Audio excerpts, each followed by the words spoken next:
Hi, welcome back. Today I am finally going to be doing my favorite books of 2022. I decided for my favorites for 2022, I wanted to do something a little bit different. So instead of having like a top 12, top 10, whatever, I have 5 books that I am considering like my top books of 2022. And then I have a few books that I am deeming honorable mentions, and I have them kind of broken up into a couple of categories. So if you're looking for something kind of specific, then I have maybe some recommendations for you, and then I'm going to save my actual top 5 favorite books of 2022 for the end. For the honorable mentions, I'm not really going to go into too much detail about them. I'm just going to sort of mention them and then actually talk about the top 5 at the end. So my first category of honorable mentions is just kind of like the most surprising favorites of the year. These are books that I went into not knowing if I would like them, kind of hoping I would, but not really expecting too much, and they ended up really surprising me. The first of those is The Martian by Andy Weir. This was one of my last reads of 2022, and it was really fun. I really loved it. I'm mad that I put off reading it for so long,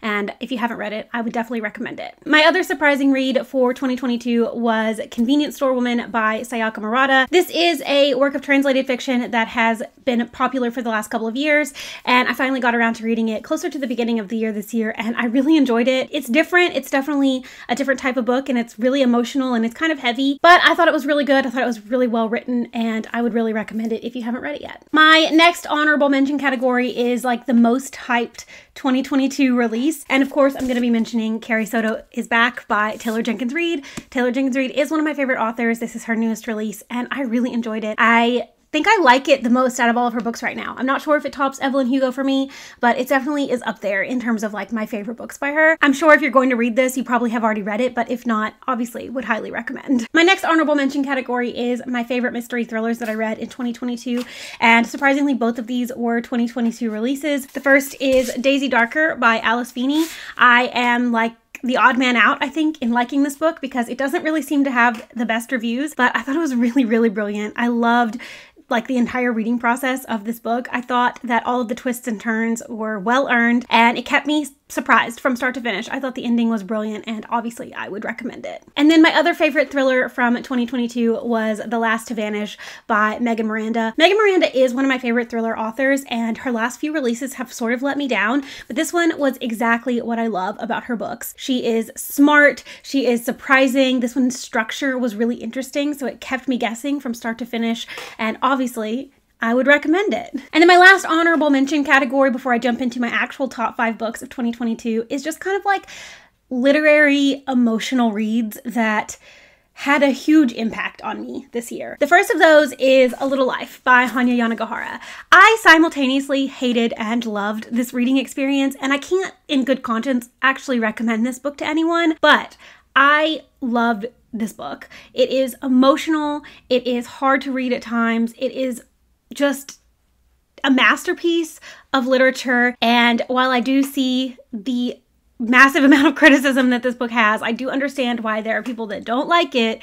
I am not among them. And similarly, I have to mention Great Circle by Maggie Shipstead, another really emotional read. It is, again, hard to read at times. It will definitely make you cry. It's well worth it, though, to push through all of the big emotional moments because I just thought this book was absolutely brilliant and worthy of all of the praise that it has gotten over the last couple of years. So those are my honorable mentions. Those are books that definitely were 4.5, 5 stars for me throughout the year and that I absolutely would recommend reading in most cases. But now I want to talk about my top 5 books of 2022. I had a lot of really great reads. Obviously, I have all these honorable mentions that I loved, but these 5 books that I'm about to mention were the books that really stuck out to me. These are the books that whenever I was done reading them, I knew that they were going to stick with me for a long time. These were the books that just had the biggest impact on me this year. These were the books that I saw myself in the most, or I related to the most, or just ended up being the exact perfect read in the exact perfect moment, and I'm excited to share them with you. And these are in no particular order because I don't really want to rank them.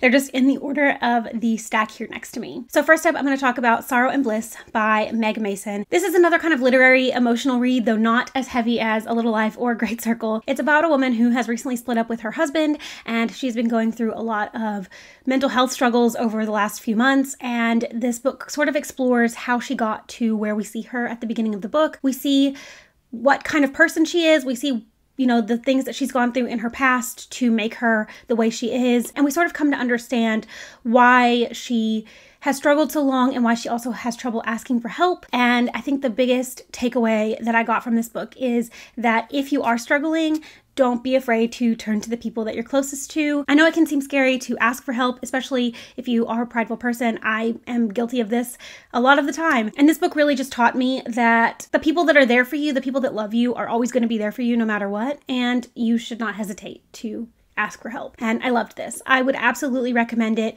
It is a heavier read. It definitely explores some emotional, hard topics. So if that's something that you don't know that you can handle, I would definitely suggest looking up trigger warnings for this book, but I thought it was absolutely brilliant and I would definitely recommend it. Next up, I'm going to talk about Beautiful World, Where Are You by Sally Rooney. This is Sally Rooney's most recent release and I loved this. Obviously, as you may know, Normal People is like in my top 5 books of all time, and this book definitely is up there for me. It's about 4 friends who are in their like mid to late 20s and they're just sort of trying to figure out what they're doing with their lives. They are trying to figure out where they want their lives to go, what they want their future to look like. And it's just sort of this like really great testament to indecision in your 20s and not having to have it all figured out right away. And I loved it. I identified so heavily with pretty much every character in this book at different times. I don't love this one quite as much as Normal People, but it definitely is close. Like, I love them almost equally. Just Normal People edges it out a little bit. I think that Sally Rooney is brilliant. She is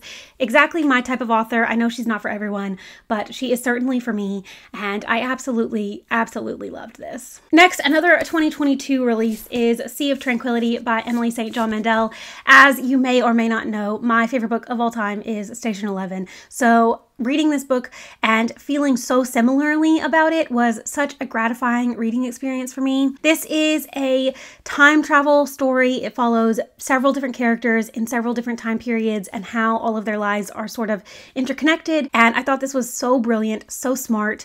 I just absolutely loved the reading experience of this. I loved how all the pieces got put together. I think that Emily St. John Mandel is just brilliant, and she's an author that upon reading this and loving it has sort of solidified herself as an author that no matter what she writes, I will pick it up because she, in my eyes, can pretty much do no wrong. I loved this. Again, would highly recommend. It's so popular, so hyped, so if you're gonna read it, you've probably already read it, but if not, I would highly suggest doing so. It was just one of the best reading experiences of the whole year. Obviously, it's in my favorite books of the year, so you know that I highly recommend it. My next book, number 2 on my list, is The Starless Sea by Erin Morgenstern. This is also one of the last books that I read in 2022, but it's a book that I can see myself rereading many times for years to come. I just loved how easily and quickly I fell into this story, and I loved how I felt when I came out of it. This is about a man named Zachary Ezra Rollins who is in the library one day and he finds this mysterious book, and when he takes it home and starts reading it, he discovers that parts of his life are written into the book. So it sets him on this quest to discover what the Starless Sea is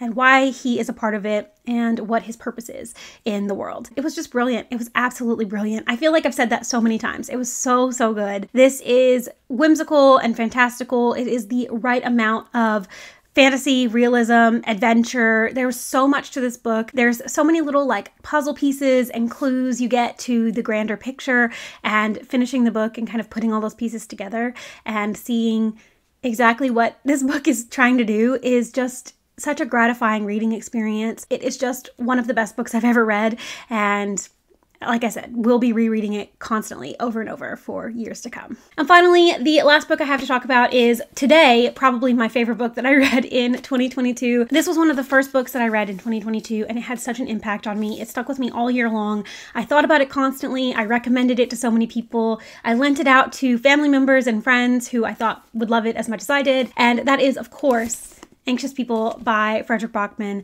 This is a bank heist turned hostage situation gone completely wrong. And even though it seems like there could be a lot going on and it might be a little bit too much going on, it has such a great balance with the kind of like action mystery of the story and also getting to know all the characters and sort of coming to terms with the realities of the situation. It really is just a book about a bunch of people who are doing their best and trying their best, and that's all that matters. I've said it so many times, but I read this at such the perfect moment in my life that I sobbed through the last like quarter of this book. I just was so emotionally attached to the story, these characters, and I absolutely loved it. It was one of the best reading experiences I have ever had in my entire life, and I am so excited that I read it this year. I'm so excited that I read it at such a perfect moment for me, that it did what it did for me. I just loved it. I loved it so much, and obviously would highly, highly, highly recommend it. If you haven't read this one yet, absolutely go do it. It is worth the read. So those are my top books of 2022. It was such a great reading year for me. I loved so many things. It was such a much better reading year for me than 2021. I have so many new favorites. I have some books that I read this year that I can now consider all-time favorite books, and that hasn't happened in such a long time that it just feels so good, and I hope that I can carry that same energy into 2023 and find even more new favorites. Let me know down in the comments if you've read any of the books that I mentioned in this video and what you thought about them. Are any of these books also some of your favorite books? I'd really love to know. Also, let me know what some of your favorite books of 2022 were, or maybe what was your like most favorite book of 2022. I'd really love to know that as well. Thank you so much for watching. I hope you enjoyed this video, and I will see you again very soon. Bye!